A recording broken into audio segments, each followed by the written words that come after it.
Sumer is usually considered the cradle of civilization. But when we talk about the Sumerians, we're talking about people who lived 4,500 years ago in what is today Iraq. And while we have found some amazing artifacts from that time period, including the oldest known piece of writing ever discovered, we still do not know how they came up with some of their inventions or why they came up with them in the first place. So let us take a journey back to ancient Mesopotamia and try to get inside the minds of some very creative people. Let's start out by talking about the invention of writing. Today we use writing for all sorts of things, but at its core, writing is just a way to record information. Writing doesn't preserve super well. Most of the writing you see from ancient civilizations has been carved into hard materials like stone, but that wasn't always the case. The earliest writing from Sumer was done on clay tablets using a tool called a reed stylus.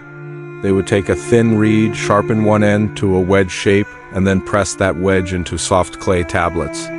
Over time, those impressions would dry and harden, preserving the information that needed to be passed along. We also know that the Sumerians were among the first to invent paper, which is pretty ironic considering that in modern times, we think of paper as something disposable. But these early papers weren't like the paper you might use for a birthday card. In fact, most of their writing tablets were made of papyrus reeds or pieces of wood. The Sumerians were even one of the first cultures to invent books.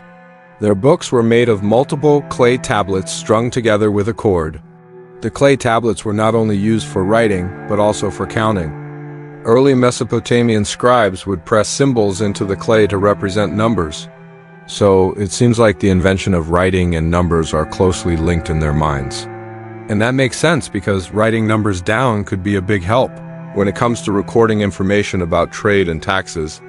But sometimes it's not only numbers that we need to keep track of, but also time. This leads us to our next invention, the world's first clock. It didn't look anything like the fancy clocks we have today, but it was still capable of telling the hour. The earliest known clock from ancient Mesopotamia dates back to 1800 BC, and it was basically a series of weights and pulleys. As the weight of one pulley would decrease, another pulley would raise up and move a pointer around an analog clock face. It was water-powered, but not in the way you might think. There wasn't a flowing stream of water turning a water wheel or anything like that. Instead, the water actually filled up a container and added to the weight. Think of it like a bucket of water being lifted higher and higher. As the bucket fills up, eventually it reaches a point where it tips over and empties. Having water lift a weight is a clever idea, especially when you consider the limitations of the technology available to them at the time. They had no electricity to power a motor. They could unharness wind with a windmill, and they probably did and have a ready supply of falling water like a waterfall or something. But water is everywhere in Mesopotamia, so using water to power a machine makes a lot of sense. Now, this isn't the earliest example of a machine using water, because we know that water wheels were used in ancient Greece and China before that. But this is the first known instance of a mechanical clock. The Sumerians were also quite familiar with geometry. They knew the area of a triangle was half the base times the height, and they could figure out the angles of a triangle if given enough information. And they were definitely familiar with the Pythagorean theorem, which states that in a right triangle, the square of the hypotenuse is equal to the sum of the squares of the other two sides. But did they really discover the Pythagorean theorem? Well, maybe. You see, there's evidence that Babylonian mathematicians, who lived after the Sumerians, knew the Pythagorean theorem, and they even had a version of it written down in a clay tablet called Plimpton 322. It was created around 1800 BC and lists several Pythagorean triples, or sets of three integers that satisfy the theorem. Some historians believe that the Babylonians learned the theorem from the Sumerians. But there's also a theory that both cultures came up with the theorem independently from each other.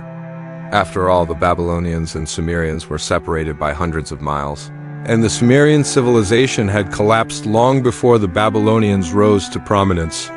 But there's also the possibility that trade routes and cultural exchange between the two civilizations led to the spread of knowledge, including mathematical knowledge. The Sumerians also had a sophisticated understanding of astronomy.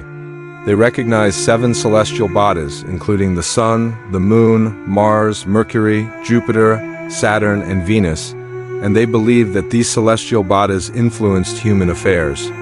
They kept careful records of the positions of the stars and planets and developed a sophisticated system of astrology. In fact, they kept such good records that we can actually use them to predict the future. One of the most famous pieces of Sumerian astronomy is the Mull, a pin, which is a hymn to the constellation of the Great Bear. The poem describes the constellation as it appears in the sky and its importance in the natural world.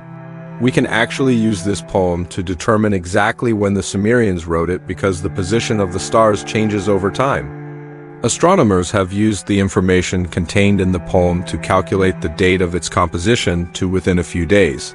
Speaking of important pieces of writing, the Epic of Gilgamesh is considered the first great work of literature. It tells the story of Gilgamesh, the king of Uruk, and his friend Enkidu. Together they go on adventures, battle monsters, and learn important lessons about life and death.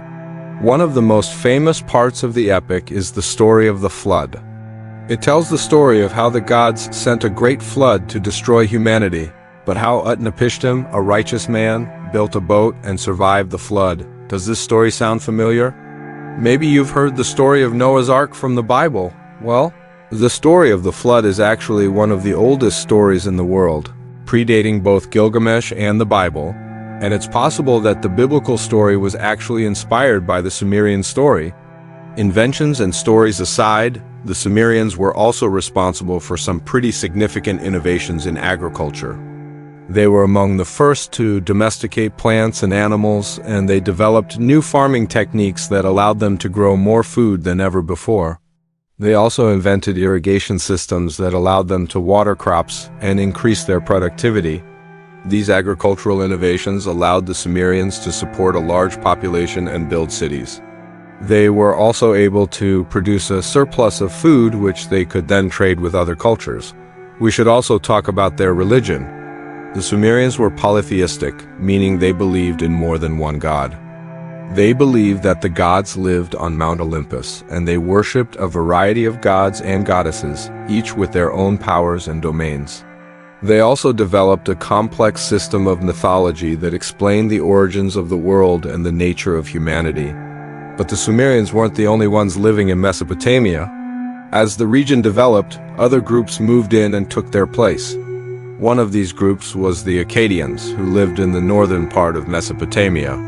They were a Semitic people who spoke a language related to Hebrew and Arabic. The Akkadians were a nomadic people who lived in tents and traveled with their flocks of sheep and goats. They were skilled horsemen and warriors, and they eventually conquered the Sumerians and other Mesopotamian city-states. The Akkadians were also one of the first empires in history. Their empire stretched from the Persian Gulf in the south to the Mediterranean Sea in the north, and it included much of modern-day Iraq, Syria, and Turkey. Another group that lived in Mesopotamia were the Babylonians. They lived in the central part of the region, and they were also a Semitic people. The Babylonians were skilled astronomers and mathematicians, and they made many important discoveries in these fields. They also built the famous Hanging Gardens of Babylon, one of the ancient world's 7 wonders. So what happened to the people who lived in Mesopotamia? Well, the region was eventually conquered by the Persians, and then the Greeks, and then the Romans. And today, it is home to several modern countries, including Iraq, Kuwait, Turkey, and Syria. The people who live in Mesopotamia today are a mix of Arabs, Kurds, Turks, and other groups. They speak a variety of languages, including Arabic, Kurdish, and Turkish. Mesopotamia is one of the most important regions in history. It is where many of the inventions and innovations that we take for granted today were invented. It is also home to some of the greatest works of literature and art ever created. And it is a region that has been inhabited by humans for thousands of years. So the next time you use a piece of paper, tell your friend about the Epic of Gilgamesh. Or look up the constellation of the Great Bear. Remember that these are all things that the people of ancient Mesopotamia invented or discovered. They were some of the first people to think about the world in new and innovative ways. And their ideas and inventions have had a lasting impact on the world. Hey, that's all for this video. If you enjoyed this video, please feel free to check out more content. And as always, thank you for watching.